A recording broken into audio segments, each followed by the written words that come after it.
Good morning, everyone. How you guys doing out there? Welcome to the show. This is Rants About Tech Live number 177 today. For this Friday, October 3rd. We'll talk about the day later. I appreciate you guys for being here. Like I said, Rants About Tech Live, we talk about today's tech stories, talk about today's eInk stories. Thank you guys for being here. How's it going, Aaron? I appreciate the birthday well wishes from you guys today. Thank you so much. I'm not a big birthday guy. I'm really not. But here we are live streaming on my birthday. So we gotta say it, right? And as far as the holidays go, this is the only day or holiday that matters today. It's my birthday. So, you know, though I'm not a big birthday person at all, I don't even celebrate my birthday. But yeah, that's the holiday. That's the holiday today. As always, I'm here in a sunny Philadelphia today, blocked off from the art museum because they have the playoff game going, so it's kind of hectic down there. So I was hoping to be on location today, but that couldn't happen because the Phillies are awesome and they're in the playoffs and they got a game going this weekend. So that's a thing. But I appreciate you guys for being here with me. Like I said, here in sunny Philadelphia with my co-hosts of the show, you guys in the chat. We got Mitchell, we got Hav, we got Mr. Mike here, we got BM. Dab to you, sir. We got Dr. Ling here as well. Christina Ray just popped in. How you guys doing today? Thank you for joining. And eInk, if I didn't mention, is here as well. So let's get to the Randos stuff if you guys don't mind real quick. So as well, like I said, holiday. Birthday.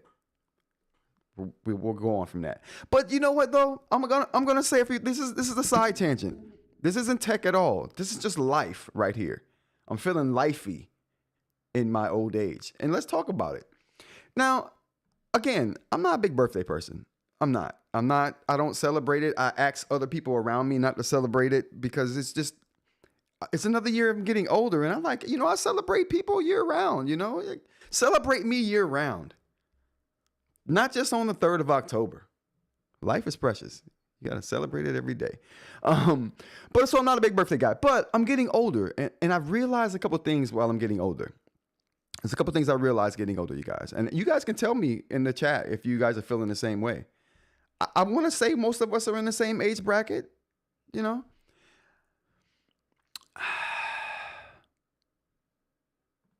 This is the first year of my life that I've actually felt old. Not physically. I feel stronger and my bones feel denser than they've ever felt in my life. I feel physically stronger than I've ever been. I feel faster, even though I know I'm not. I've never even run. I haven't run. I don't remember the last time I ran full speed somewhere and did anything, but I feel good physically, right? I just feel older because people are treating me different. And case in point, let's just get to it.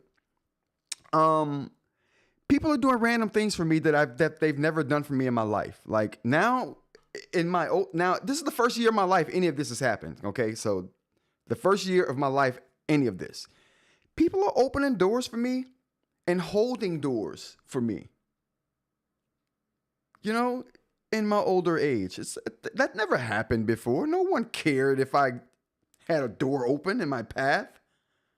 No one cared. They just assumed I was strong enough to do it, and they let me do it. Now they assume I'm not strong enough to do it. So like, oh, this guy, he can barely walk. Look at him. He's got a gray beard. He's got slick back hair. Look at that hairline. He's clearly can't take care of himself. Just open the door for him. I'm like, dude, what is going on here? I can open the door but I don't argue. Where we at? Happy birthday, sir. Thank you, BM. So another thing I noticed in my old age, just things I'm noticing in my old age. It's birthday day today, so I'm just reflecting on life.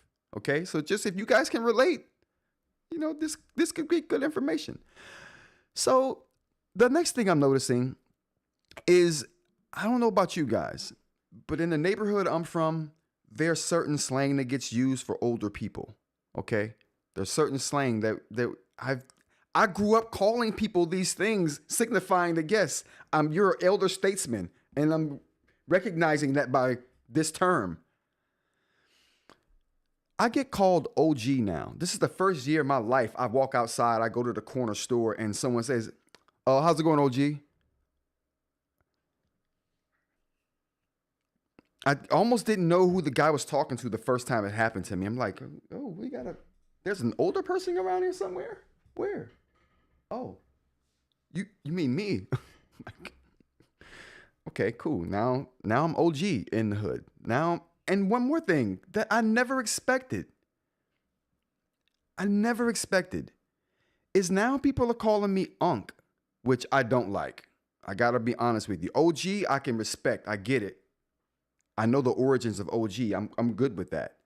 Unk though? No, bro, don't call me Unk, okay? You can call me a lot of things, but late for dinner and Unk is not one of them, okay? Not one of them. Sorry, that's two things, not two of them. Aaron says, I've been called OG since I turned 40. I've never heard it. I know the term, but no one's ever referred to me as OG until this year. I mean, not today. It's not today specifically, but since this year. This is the first year, 2025, the first year that I've ever been called OG. It took me by surprise. Unk is the new OG, LOL. No doubt. No doubt. No doubt, Aaron. That could be what it is. It's the new age kids with the Unk. And oh my goodness. I don't like Unk. OG I respect. I'm cool with that. Unk though, just no. That's just it doesn't roll off the tongue well. I have to spend 15 minutes stretching before I can easily get out of bed. Listen, I'm with you, Christina Ray.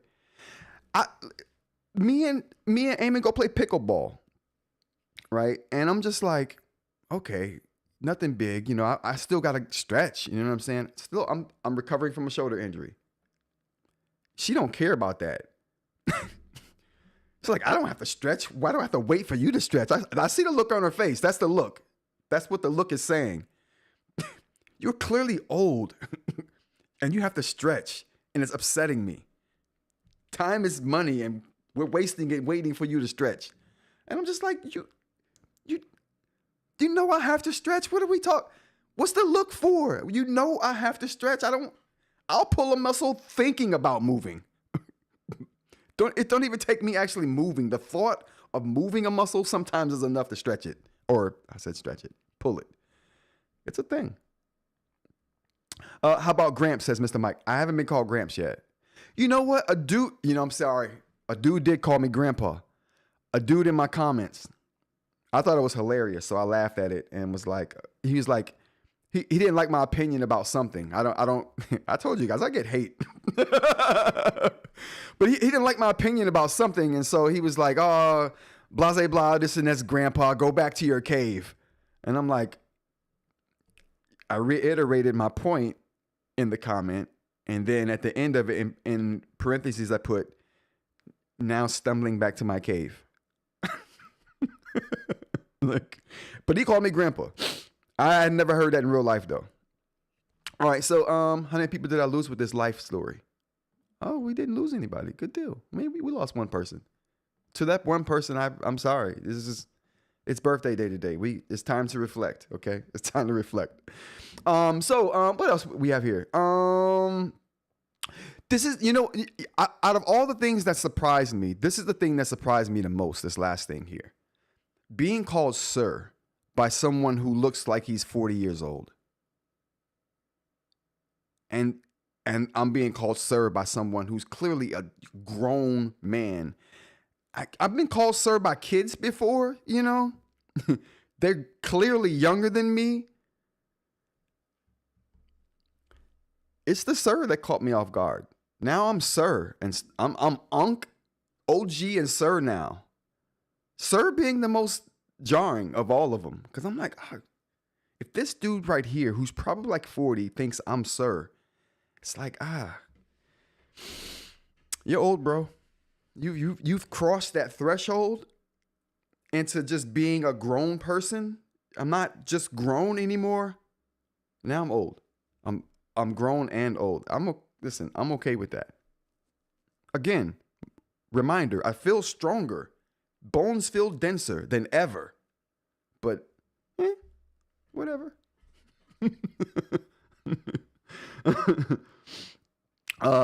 Try having a 3-year-old. You know how many times we get are you the grandparents? Oh wow, yeah.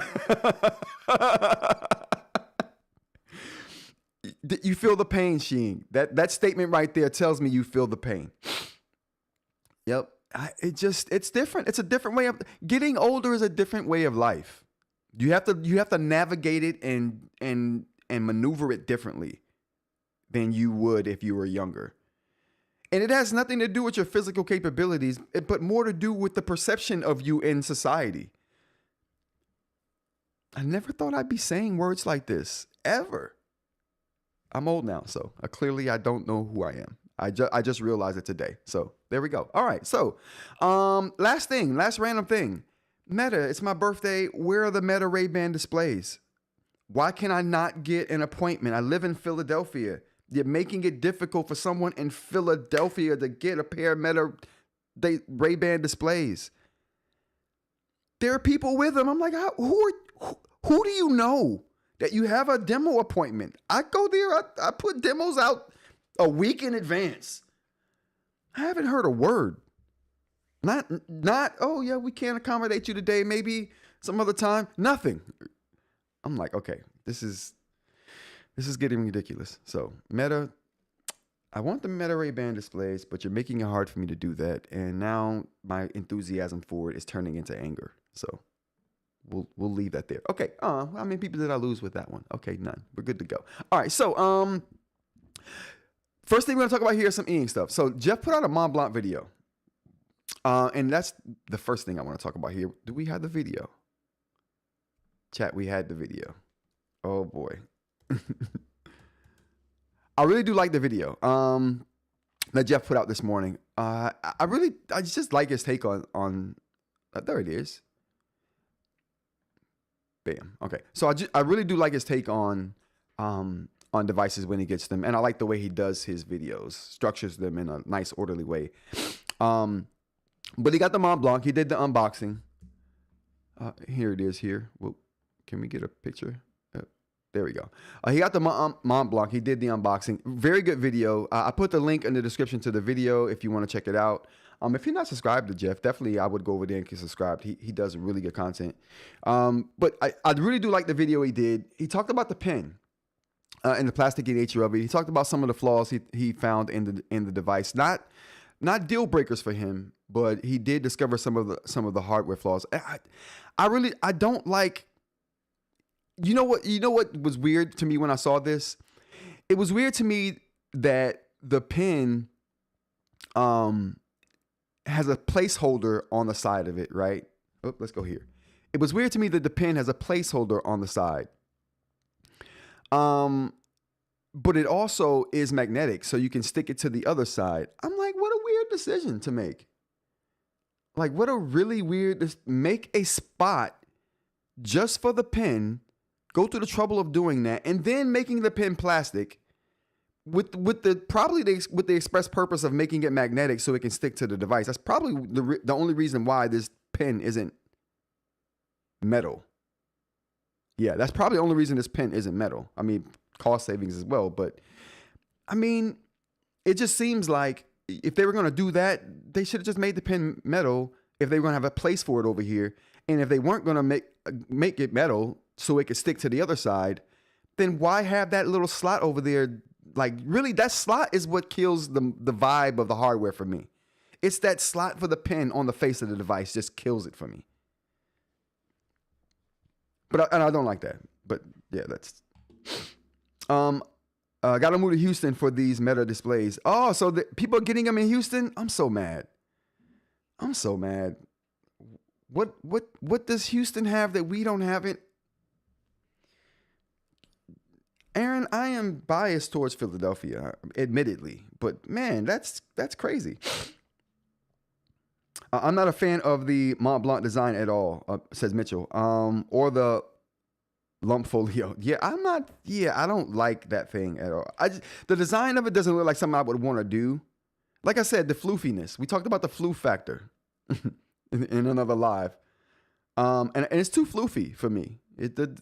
I don't need floofy. I need functional design. industrial. If you can give it to me, I'll take it. Gotta admit, using the pen to navigate through is pretty sweet. Navigate though is pretty sweet. Yeah, I absolutely think that navigating with the pen is a really good feature. And someone needs to come and make a Apple pen that's Wacom but has the haptic functionality for what the Apple pen or pencil can do. Because they do it, like the pressure sensitivity in the pen being some tools. Apple really does things and designs them in a really nice way. Someone needs to bring that kind of thoughtfulness to a pen in the e-ink space. That may or may not be coming. But someone needs to put some thoughtfulness into this. We talked about Johnny Ive and his thoughtfulness and how he felt about thoughtful design in a previous live. That's my motto. I live by that mindset. Just thoughtful design, like not just to make a thing, right? But to put some thought behind it. How can this thing be better in any way? Not just, oh, I made a thing. And it does what it's supposed to do. But then I think, well, how can that be better? You know, what now that it's made, now how can I make it better? That's thoughtful design right there. A lot of people just said, oh, I made a thing, bam, boom. But I like that. But my point is that this just seems like, I don't know, too much floof. I like some intentionality behind my design. There's lots of things I thought were like, yeah, like starting with the pen. Like I said, if you're not going to make it metal with the express purpose of having it stick to the device, which it seems like that's what could be going on here. They just made 2 spots for the pen. I don't know. That doesn't seem too intentional to me.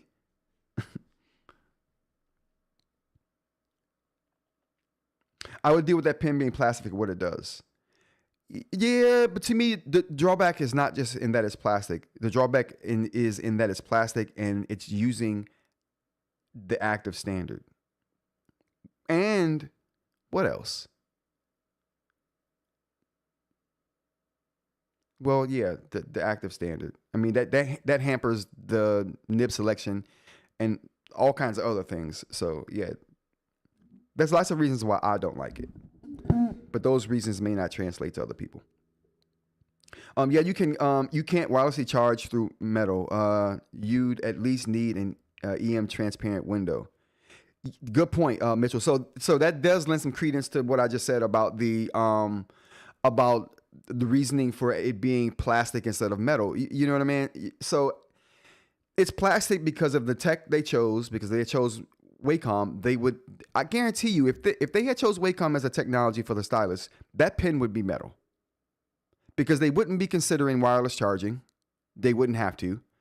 And they also wouldn't be considering sticking it to the device in any kind of way because of that charging. They would have made that pen metal. It would have been probably one of the highest quality pens we've ever seen for an e-ink device.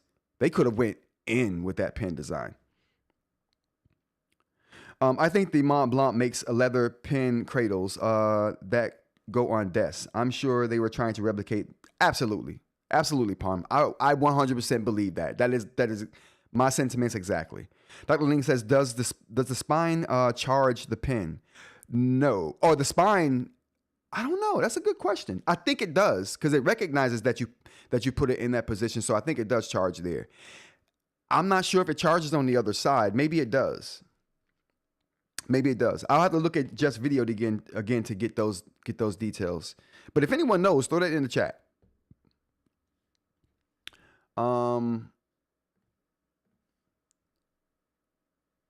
I think that MontBlanc does this spine charge the pen? We don't know yet.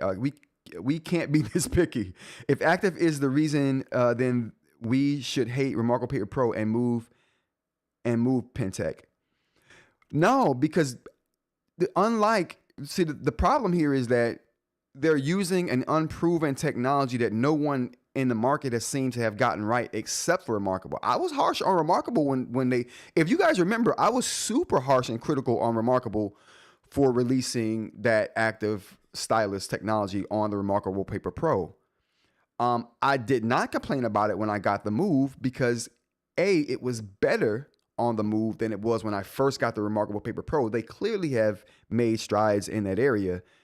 they've made it so good that I can't tell the difference between writing with their stylus and writing with an EMR stylus. I can't tell the difference at this point without doing technical evaluations and technical analysis. Maybe then there would be I can quantify some differences, but just using it, nah, it's imperceptible from Wacom right now for me.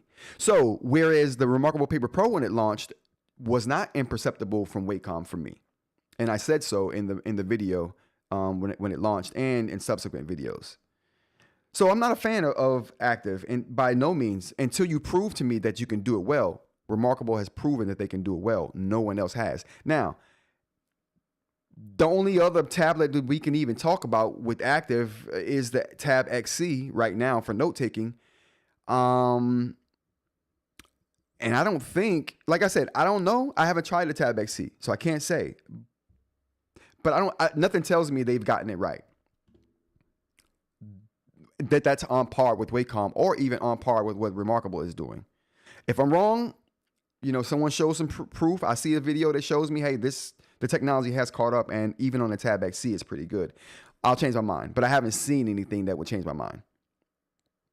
If they choose Wacom, says Palm, you wouldn't have all the button functions. There's trade-offs, but you don't mind the active stylus on the Remarkable.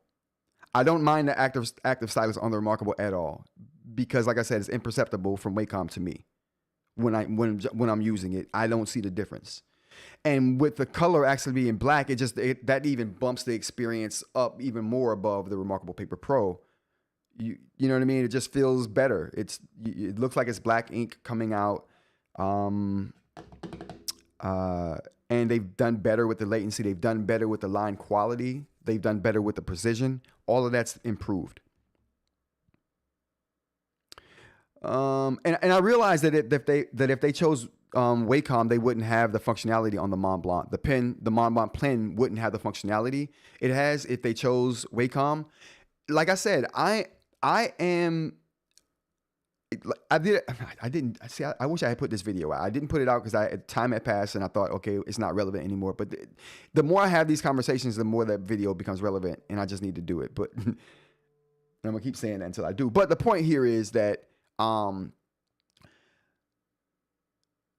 I feel like the tools that you get with Active are just better than what you would get with Wacom, right? Wacom can't compete with the settings and tools in the settings and tools area. Wacom competes in the line quality and the experience category. They wouldn't and I think they know this because Wacom is on the board. I think we might have talked about this too. Wacom is on the board of the USI consortium, so they're a part of the planning for this technology, the Active technology. They're part of the spec creating for this technology. Because if it ever got good enough, if it ever gets Wacom or EMR level good, they'll already have a hand in it. You know what I mean? They won't be left behind, which is just smart. Because EMR is just a technology, just like Active Stylus technology is just a technology. No one can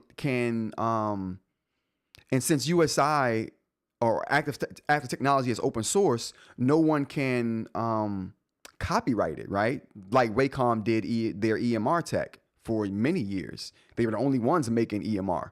But that copyright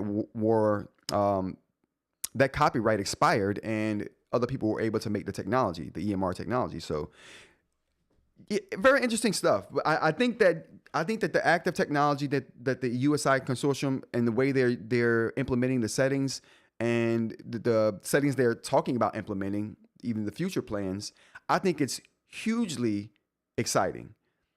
The interoperability isn't there yet because not all USI stylus or Active stylus work on all Active displays, right? There's many situations of that being documented on the internet. So it's the interoperability isn't there like it is with Wacom. Right now with Wacom, it's not 100%, but it's about, I mean, I don't even know the numbers, but I beg to argue that it's around 90% compatibility rate between Wacom devices or EMR devices. If I have never had a problem with taking an EMR pen and using it on any EMR tablet I have. And and using different pens on different tablets, right? I've never had a problem with Wacom not working. I have had problems with active stylus not being interoperable and compatible with different active devices. So the interoperability isn't there yet like it is with Wacom. The precision, just the line quality in general isn't there yet compared to Wacom. Its potential though is way above what Wacom can get to. It's just the line quality just isn't there yet. Once that catches up, we're talking about a whole different thing. And I think that we can get there clearly because Remarkable's doing it. Remarkable solved the active stylus line quality problem. For me at least, I don't know about anybody else, but I think it's really good. So other companies, when they figure it out too, we will be having a different conversation. I don't know what Wacom, I don't know EMR would even be able to do it to compete, because it's the only advantage it would have once the line quality catches up is the fact that you don't have to charge it, right? That would be the only advantage. And if I'm wrong, let me know in the chat. I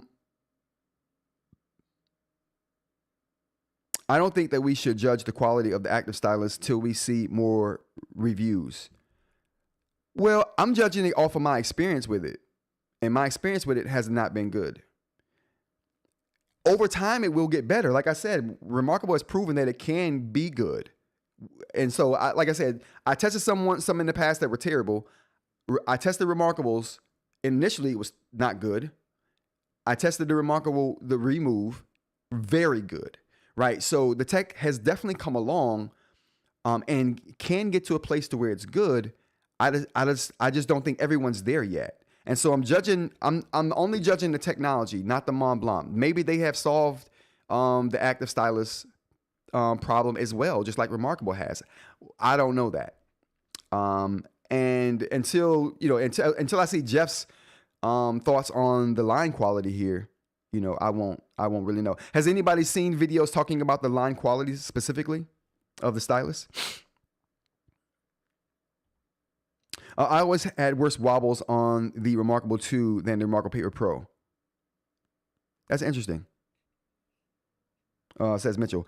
I've never had line quality problems with the Remarkable 2, but then again, I've never been that critical of the Remarkable 2's line quality. Like I've never judged it with other things because of that glass screen, and that's the reason.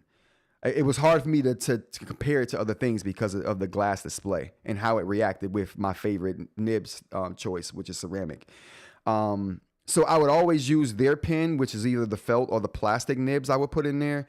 And at that point, it was like I can't judge it like I would other things, so I never really went into that area with Remarkable 2, and I can't even do that with the Paper Pro because of their active technology. You can't with the glass screen, you can't use ceramic on it anyway, even if you had a ceramic active stylus. But yeah, you would need another material for that. So I've never really gone into it like that, but I do know that the EMR or the active that shipped with the initial Remarkable Paper Pro, not very good. And I think that was widely documented too across the web with people who were reviewing it early. I realized that Remarkable problem since they have so many magnets. Let's go to this view. I realized the Remarkable problem since they MontBlanc here. Let's do that. I realized that Remarkable problem since they have so many magnets in their device accessories. That could be the reason for the wobble. I think Remarkable gets a pass from me for being active because they're pushing the envelope on color eInk. They get a pass from me for the active too because it's good. And you're right, they're pushing the envelope when it comes to color eInk, which again, I'll say it again, I still feel like the best screen in eInk right now, despite all these announcements that we've been hearing lately, is the Remarkable Paper Pro Move screen, period. Until they put that screen in the Remarkable Paper Pro, you know what I mean? It's, to me, going to be the best. Now, you can think about what you want about the functionality, the size, and the operating system, all that. I'm just talking about the screen itself. Best screen in the ink right now. I think Remarkable gets it past it. Here we go. Whereas we know EMR works for K3, but Books is trying to pigeonhole their customers on their own pens now, says Dr. Ling. And that could be a thing. You have to kind of use their stuff because even their compatibility for their pens isn't like let's see, that's the thing. Active stylus aren't very compatible, and there's lockouts that they can do in programming, right? The Books active stylus, one is not compatible with all devices, right? There's a compatibility list that they have on the site for their active stylus and what device that they're compatible with. So, you know, you don't have a compatibility list with their EMR stylus devices, right? So that's the difference, right? I call cap. Remarkable could have those pins EMR just like Books can. Both platforms are doing the same thing, having us tied to their pin. Maybe so, Aaron. I can agree with that. I mean, for whatever reason they chose EMR, I don't know. I don't know why these companies are choosing EMR. I know it's not EMR, but active stylus. I know it's cheaper than EMR technology, period. Regardless if you're licensing Wacom's technology or not, just the fact that you're putting EMR technology in your device, it's going to be more expensive. When you take that technology out of there, it's less expensive. These devices ship with a touch digitizer, and that same touch digitizer can be used with active stylus. So that means one thing can pull double duty, whereas in EMR technology, you need two things. You need the digitizer for touch, and then you need the EMR, EMF, the creator, the thing that creates the electromagnetic field. You need that in the actual device as well. So you need those two pieces of technology to run EMR on a tablet that you expect to have touch on, which is most tablets right now. Even Penstar with the eNote is going to touch in their new tablet they're going to release hopefully this fall, sometime this month, I think. But the point is, they all have digitizers in them. So it's way cheaper for them to add active stylus support than it is for them to say, let's add regular EMR stylus support. So that technology is already there. All they have to do is say, okay, instead of using this crappy touch only digitizer, we'll spring for a little bit more money and get the active digitizers that can do touch. And they're a little better than the touch ones because you can use the pen with them, and we need these to be a little bit more accurate. So they can get a digitizer that's a little bit more accurate than they would normally get for finger touch, right? That's what they're doing, and they're saving money doing that. I don't know how that relates to consumer pricing, though, is the only thing. I could be totally wrong, but my guess is the G3 just works faster with active.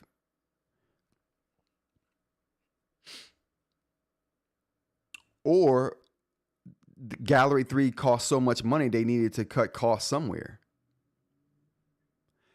Or they were like, we got this to a point to where it's good enough and it saves us a ton of dough.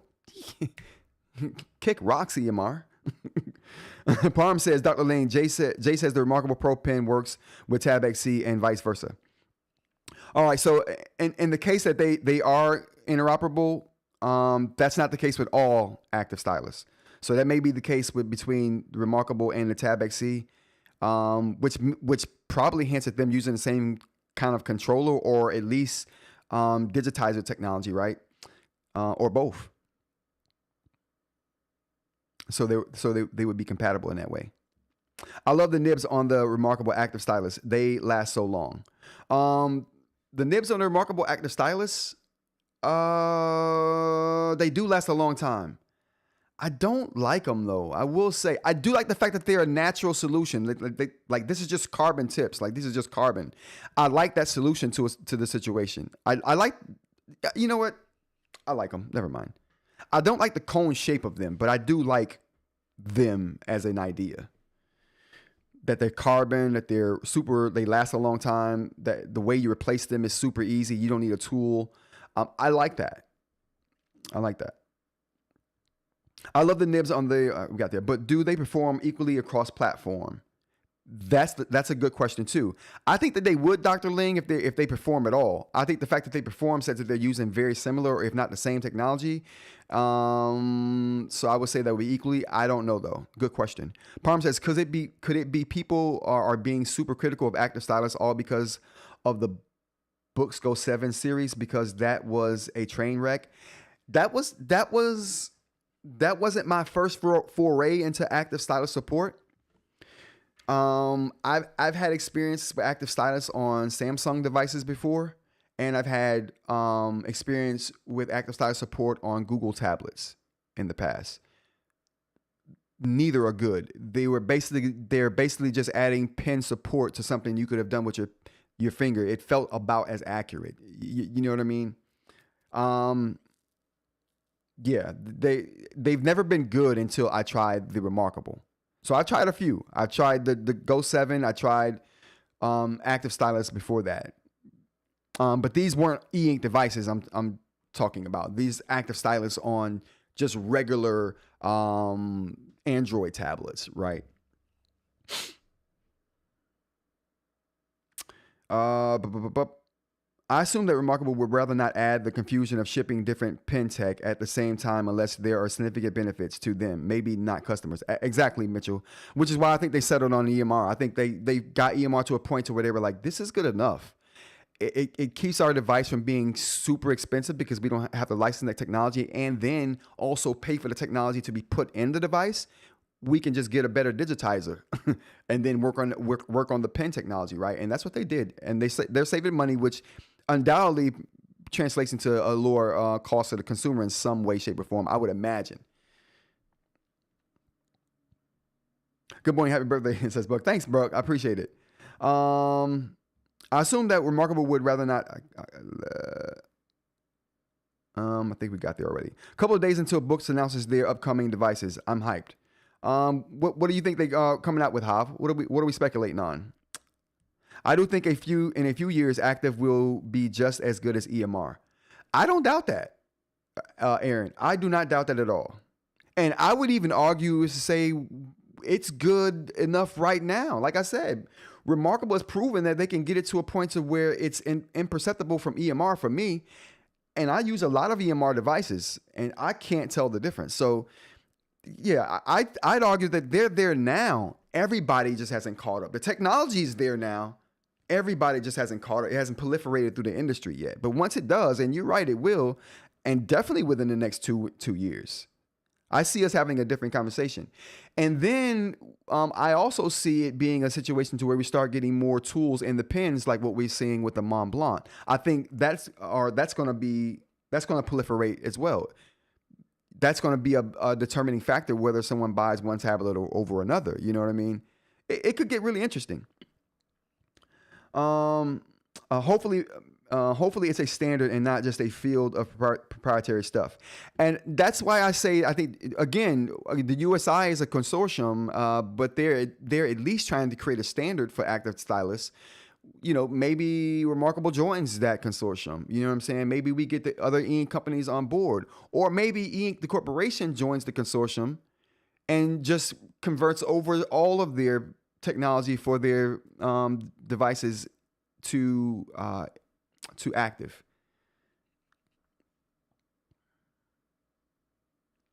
Hope you don't lose the Remarkable pen. Active on Acer is better than Finger, but looser than EMR. Yeah, that's what I'm saying, Buck. It's just Active is okay on a lot of devices, not good. I've only called it good on the Remarkable Paper Pro Move. I haven't done extensive testing on the bigger device yet. My problem with active styli are that they need to charge. Even inductive is a hassle, and the resolution ties to capacitive grid makes diagonals all bumpy. And that's going to get better. The technology to make those diagonals better is gonna get cheaper, and everyone will start deploying that, because as we've seen in devices, there's different levels to active grid tech, and it's just gonna get better. Same. I've never thought about the pen having a battery in it at all. I've never thought about the pen having a battery in it at all. Like I've never, the pen is, I've had the Remarkable Paper Pro since launch, and I've never thought about the pen battery ever. It lasts a long time, even though I don't stick it to the side of the device all the time, because I stick it on my whiteboard, which isn't always, which means the pen can stick to the whiteboard too, so I'm not always connected to the device. Yeah, I never worry about the battery. So I don't think the battery is going to be an issue for people if they do start to make this a standard and more widespread. As long as it's good. It just needs to be good. You know, you can just make it good. If it was a separate wire that needed to be plugged in, then it's a problem. Absolutely. Yeah. My Samsung S Pen charges inductively on my tablet. It's EMR, but for Bluetooth effects. It's always getting slightly jostled and freaking out. Maybe Remarkable implementation is better. It could be, like, they do a really good job with it. Magnets on the Remarkable are so good you could lift the device by the pen. That's another reason why Remarkable don't get crap for their tubular pen style. It's because they're the only person who chose that pen style that did it for the express purpose of having it stick to the device, and it actually sticks to the device. I mean, everybody else just needs to just toss that idea away and make a really good pen, because they're making these tubular pieces of crap for it to stick to the device, and it doesn't even stick to the device. So, and nothing tells me this MontBlanc pen is any better than most other pens that stick to devices. That's not a Remarkable. Just tested it. It can lift 525 gram Paper Pro by the pen. Yes, you can. I've done it plenty of times. It's strong. It's the only one. You'll think about the pen battery when it catches fire in your breast pocket. Yeah, EMR has no battery. My phone, watch, flashlight, tablet have batteries. Yeah, what's one more? Yeah, and look where your phone is. Huh? Scribe pen sticks great. Does it? I'm telling you right now, bro. The Rock, your Go 10.3 magnet is trash.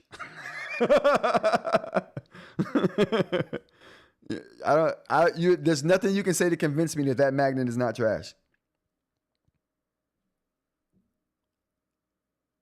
Kala did the shake test with the MontBlanc and it didn't come off. Wow. That's interesting. I'll have to go check that out. I'll definitely have to go check that out. All right, what else we got here? Oh, check this out. So, I was doing more material research and I came across this right here. This is in respect to the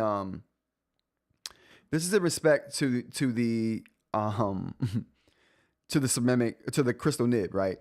So, you know, I not worry about, but I think about the crystal nib a lot, and I'm like, okay, it will break if you drop it, right? And then, you know, I talk about the analogy between ceramic pots and plastic pots for planting plants. Like, you don't buy ceramic pots because they're the most durable. You buy them because of what they can do for your plants, right?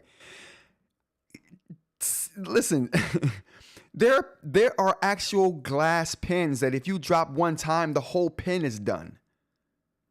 It's over. And people spend hundreds of dollars, thousands of dollars on these glass pens even. You drop it one time, once, on any surface, it's a done deal. I'm like, what? Like, these things can get super expensive too. And so I'm just like, okay, this makes me feel a little bit better. All right. It's the feel.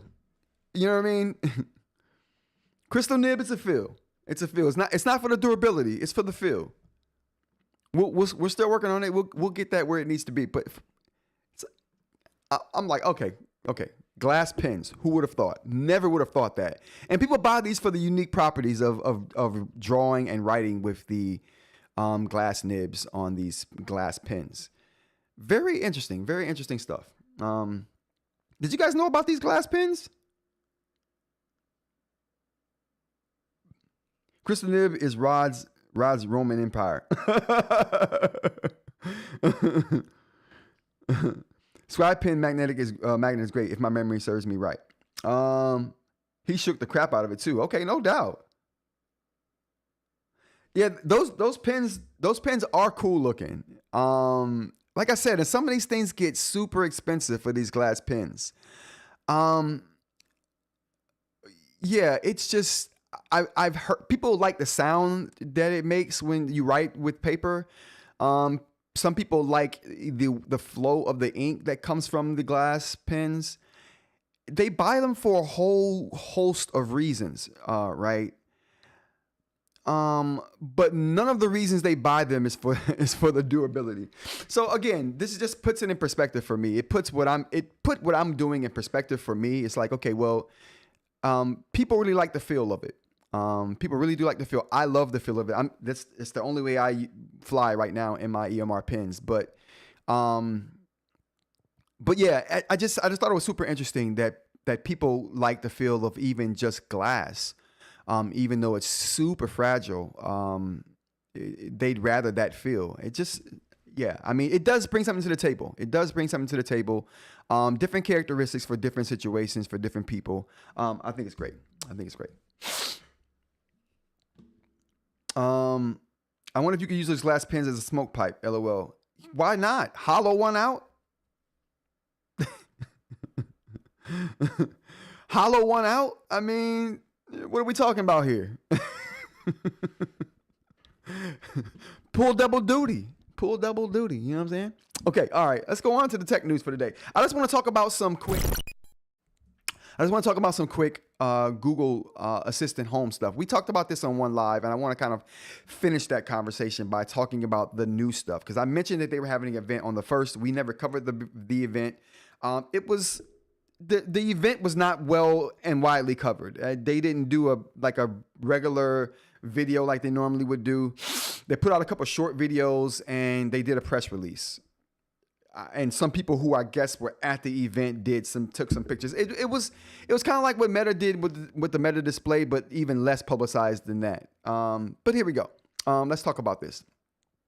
So firstly, we have a few new devices on the horizon here. Our newest Google Home devices are built for Gemini. So the overall theme for their new devices,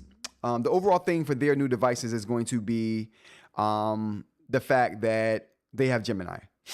So these devices have Gemini mixed in with them instead of just the regular Google Assistant that we've all become used to in the past and grown to not like.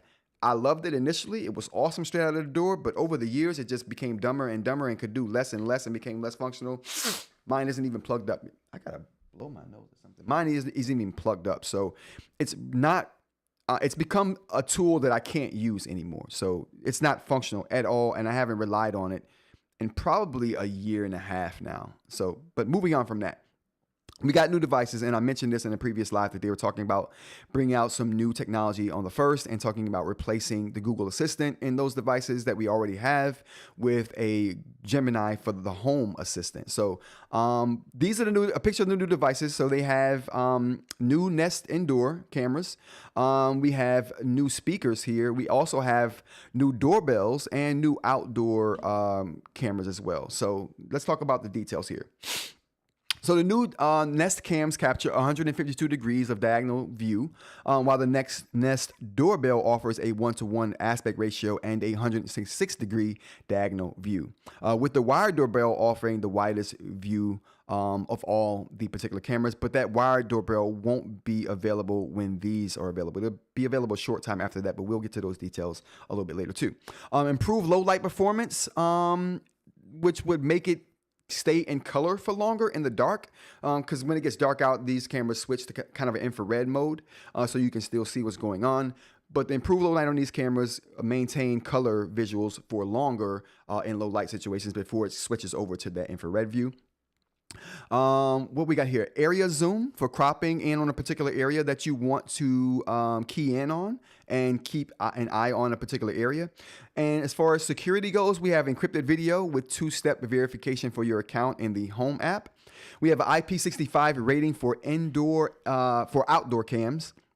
Google is also doubling down on its storage on these devices, which I think is very cool. So you get 6 hours and 10 seconds of video clips from the cams or the doorbell. And the most cool part about this is there's no subscription for these particular devices. So you get that backup quality and the storage for free, no subscription. And most, like I said, most companies with these doorbell systems require you to pay a subscription fee for their services to get access to this kind of functionality. So I think that's very cool for a bigger company like them to do that. Availability, they're available now. The new Nest Cam Indoor goes for $100. The Cam Outdoor goes for $150 with a 2-pack for $250. It'll be available in the United States, Canada, Australia, Japan, United Kingdom, Ireland, France, Germany, Italy, Spain, Belgium, Switzerland, Australia, the Netherlands, Denmark, Norway, Sweden, and Finland right now. The new Nest doorbell is $179 and will be available in the United States and Canada immediately, which they'll be coming to other places later. Gemni For Home features will roll out to owners of new devices in the United States, Canada, United Kingdom, Ireland, and Australia first. These devices in other regions will receive the new Gemni For Home features in early 2026. So we're not getting all of the Gemini features just yet. But we will get devices. So that's one of the key features there. Just another look at these particular devices here. And a new taller aspect ratio for the doorbell and the outdoor cams is one of the key aspects of the new hardware as well. Presumably you can just catch more of the scene. And again, that takes in consideration the cropping ability, which allows you to say, okay, we have a huge scene here. Which part of this scene do we want to crop in on? Which part of this scene do we want to keep a keen eye on? And that allows you to do that kind of thing there. What else do we have here? Gemini For Home features, we already talked about. Walmart budget cameras. So actually, before we get to that, let's take a look at a short video we have here of these things. Watch. This is the camera video here.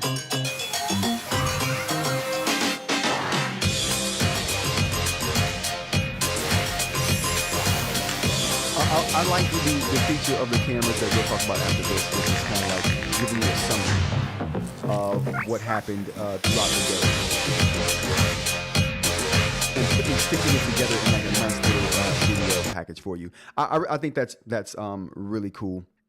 That they do that. So the functionality I was talking about was where it takes a summary of what happened and just gives you a end of the day summary in video clips of what happened, the most interesting things throughout the day that happened. I really do. I like that feature because it just makes it so you have a summary of everything throughout the day. And maybe you want to go through the whole thing yourself, but if you don't, I don't know. I think that's very cool. Walmart has a budget version of these devices as well. I'm not sure if you guys are familiar with the On brand from Walmart. I think I bought a keyboard and a mouse from the On brand from Walmart once. Not bad. I mean, cheap. It worked. I think it still works. It's in the closet somewhere though. But they're offering a budget version of the Nest cameras and doorbell from Google with their On brand. So these cameras are going to have the same Gemini functionality as their Nest counterparts, only they're going to be a little bit cheaper and not have all the bells and whistles. Whereas the Nest cameras are 2K for video, these particular On devices are going to be 1080p. So we're getting about half the resolution there. Also, they're not going to have all of the AI bells and whistles that their Nest counterpart has as well. Build quality is probably not going to be the best as well, but you get what you pay for in this particular instance. The On cameras wired are going to go for $22.95. The video doorbell wired is going to go for $50, and they'll be available right now as well. They've been available since October 1st on Walmart.com and in stores. Pretty much wherever you have a Walmart. The less premium, like I said, version of the Nest one's going to go for 1080. They're going to have 1080p video and less AI functionality. Let's look at the speakers, though. This is my main thing. Actually, let's talk about what we got here in the chat before we continue on here. What do we got, chat? I wonder if you could use those glass pens. Yep, we already got there. One hitter, micro dose. Wow, you guys are crazy. Oh, the video was loud? My bad, you guys. My bad. Where's my volume at for the videos? Huh. I guess that got bumped up a little bit. My bad. All right, what else we got here? Do you want Google Square or Google Round? Google Square or Google Round? I want Google Round. I definitely want Google Round. Let's get back to the story we got here. So the Google speakers, new look, new Gemini for the home, Gemini AI in the speakers instead of Google Home Assistant, which I think is going to be good. Anything with them, what they've been using lately is going to be a upgrade, in my opinion. Home theater speakers, just like we talked about with the Amazon Echo devices yesterday. Where they could, like, you could put multiple of those together and get surround sound functionality. Same thing with these. 360-degree sound. Gemini for Home will start to roll out to existing speakers and smart displays already in your home as part of early access program towards the end of October. So you won't even get the option to preview this until the end of October, but that even won't be everybody. So who knows? But when I get a chance to test it out, I'll come on live and talk about how I like it or don't, whether it's better than what they've been doing the last 5 or 6 years or not. The new Google Home speaker will then launch in spring of 2026. So we won't get these new speakers until next year. $100 for the mesh covered device we're looking at here in the picture. It's going to be available in the United States, Canada, United Kingdom, Ireland, France, Germany, Spain, Italy, Netherlands, Denmark, Norway, Sweden, Finland, Belgium, Switzerland, Australia, Japan. I should have said a whole bunch of places. And New Zealand. The new Nest Cam and doorbell will have 2K support. Like I said before, which is to be expected alongside the Nest speaker we see here. Gemini will replace the Google Assistant across smart home ecosystem with natural language controls. So that's one of the biggest things I'm looking forward to is the natural language controls of the new Gemini for the home. All right, and that is all of the tech news you got. Go to the chat. Whoa. You know what? I've never gained viewers over the tech section of the show. You know what? We hit a milestone today, you guys. We hit a milestone. You know what? If you're here and you like that tech section, and we grew a little bit over the tech section, you hit that like button. You hit that like button. Subscribe if you want to see more stuff like this. Monday through Friday, 10 a.m. to kind of whenever we do this thing. I started off weird today. I know it was my birthday, so we reflected a little bit. But typically, we start right off with some tech. Today, we did eInk after my other little personal rant. But thank you guys for joining me. What else we got here? There's nothing else in the chat. We finished the tech stories. I think we grew a little bit. I think we're good to go. You guys. We get the outro music going. Listen, everybody, thank you for joining me, especially on my birthday. Special day doing a live stream today on the birthday, so I appreciate you guys. The chat crew, I really appreciate you guys. And showing up early with the happy birthdays. Thank you to Mitchell. Thank you to Dr. Ling. Thank you to Parmesan. Awesome name, by the way. I keep saying that. Thanks to Buck. Thanks to Aaron. Thanks to did I say Mitchell? If I didn't, Mitchell. Thanks to Ha for showing up. Thanks for being here. Thanks to, I think we said Buck already. Thanks for Palm. We said that. Christina Ray, thanks for joining. Aaron, thanks for joining. And if I missed anybody, eInk, thanks for joining. BM, thanks for joining. If I missed anybody, thank you for joining. I really appreciate everybody for being here, especially on this day today. Like I said, we do this Monday through Friday, 10 a.m. to kind of whatever, talking about tech stories, talking about eInk. So if you like this kind of stuff, join us. Feel free to do so. Hit that join button. Get you a badge too. All right, everybody. Until next week, I hope you guys have a great weekend. Enjoy some sunshine if you have sunshine today. I know I am. Until Monday, everybody. Take care.